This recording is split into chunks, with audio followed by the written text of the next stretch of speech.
चलिए आगे बढ़ेंगे। बीजेपी के खेमे से खबर है, जहां पर बीजेपी सांसद राज्यवर्धन सिंह राठौड़ का राज्य सरकार पर बड़ा हमला सामने आया है। न्यूज 18 से एक्सक्लूसिव बातचीत में राज्यवर्धन सिंह राठौड़ ने निशाना साधा है राज्य सरकार पर। सांप्रदायिक घटनाओं को लेकर राज्य सरकार की घेराबंदी करते हुए नजर आए हैं राज्यवर्धन सिंह राठौड़। और आपको बता दें कि राज्यवर्धन सिंह राठौड़ ने कहा कि पिछले 40 दिनों में 5 जिलों में हिंसक घटनाएं राजस्थान में हुई है। तुष्टीकरण की राजनीति के कारण गुंडों के हौसले बुलंद है। राठौड़ ने कहा कि राजस्थान में कानून का राज समाप्त हो गया है।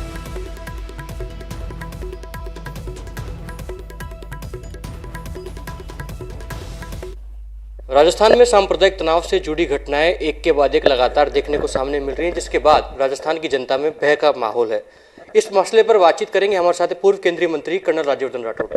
राठौड़ साहब, लगातार एक की वजह से घटनाएं सामने आ रही हैं, चाहे करौली की बात हो, चाहे अलवर की बात हो, जोधपुर की बात हो, भीलवाड़ा की बात हो। उसके बाद हनुमानगढ़ में विश्व हिंदू परिषद के नेता को पीटा गया है कुछ समाजकंटकों द्वारा। क्या कहना चाहेंगे? देखिए, राजस्थान की जनता को चाहिए शांति और सौहार्द, और हमेशा ये प्रदेश इसी की बात के लिए माना गया है। पानी की ज़रूरत है, विकास की ज़रूरत है, सड़कों की ज़रूरत है, एक अच्छे सुशासन की ज़रूरत है, लेकिन राजस्थान को मिल क्या रहा है? पिछले 3 साल में कोई योजना का नाम नीचे तक नहीं है। सिर्फ कोरोना के समय 18 महीने तक मुख्यमंत्री ने अपने आप को घर में कैद कर लिया था, जब जनता की चिंता करनी चाहिए थी। आरोप लगाने के अलावा ये कोई काम करती नहीं। और आप लॉ एंड ऑर्डर की सिचुएशन देखिए, अभी पिछले 40 दिन के अंदर 5 जिलों के अंदर हिंसात्मक घटनाएं हुई हैं, शांति भंग हुई है, एक दंगे हुए हैं, सांप्रदायिक घटनाएं हुई हैं।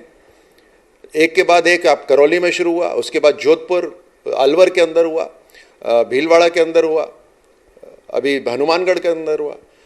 धमकी देकर एक बच्चे की जान ले ली। ये राजस्थान है क्या?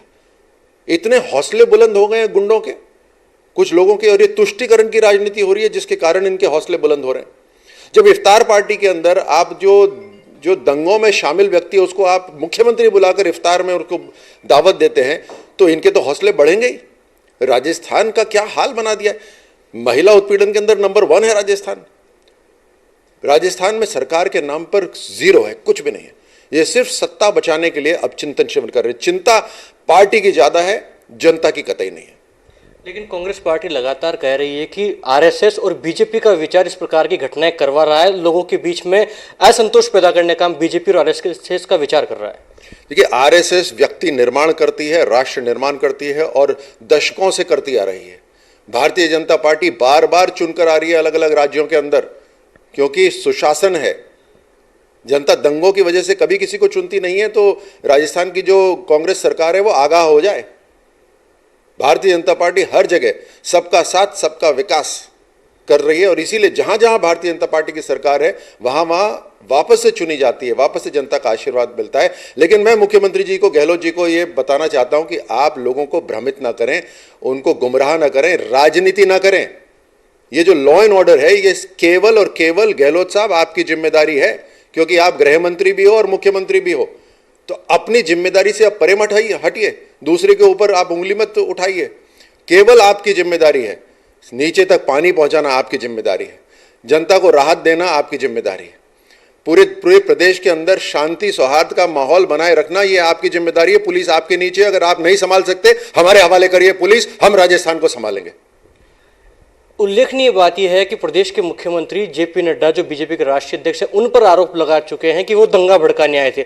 और इत्तेफाक है कि जब हनुमानगढ़ में घटना हुई उस दौरान उनका दौरा भी था। तो क्या इस पूरे मामले से इसको जोड़कर देखा जाए, क्योंकि लगातार बीजेपी पर आरोप और राष्ट्रीय अध्यक्ष पर आरोप मुख्यमंत्री ने लगाया है।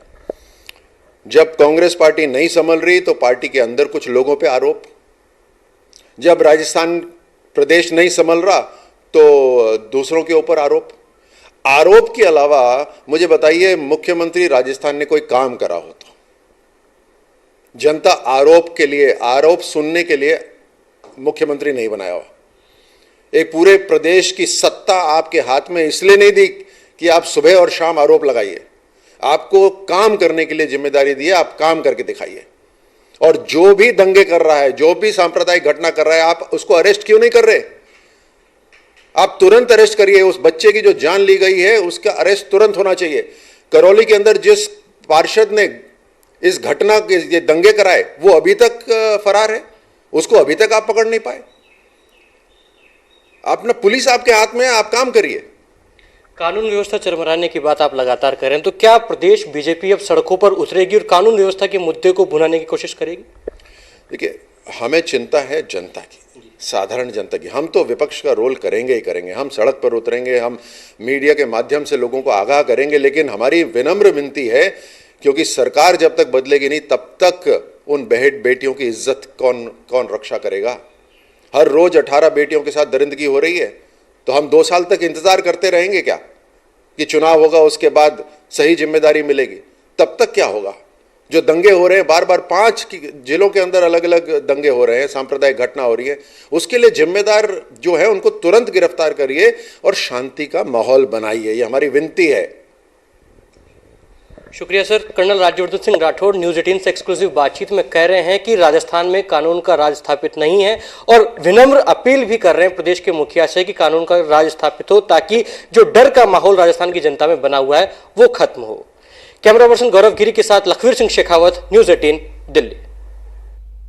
चलिए आगे बढ़ेंगे और कटारिया ने नहर मामले को लेकर के कांग्रेस पर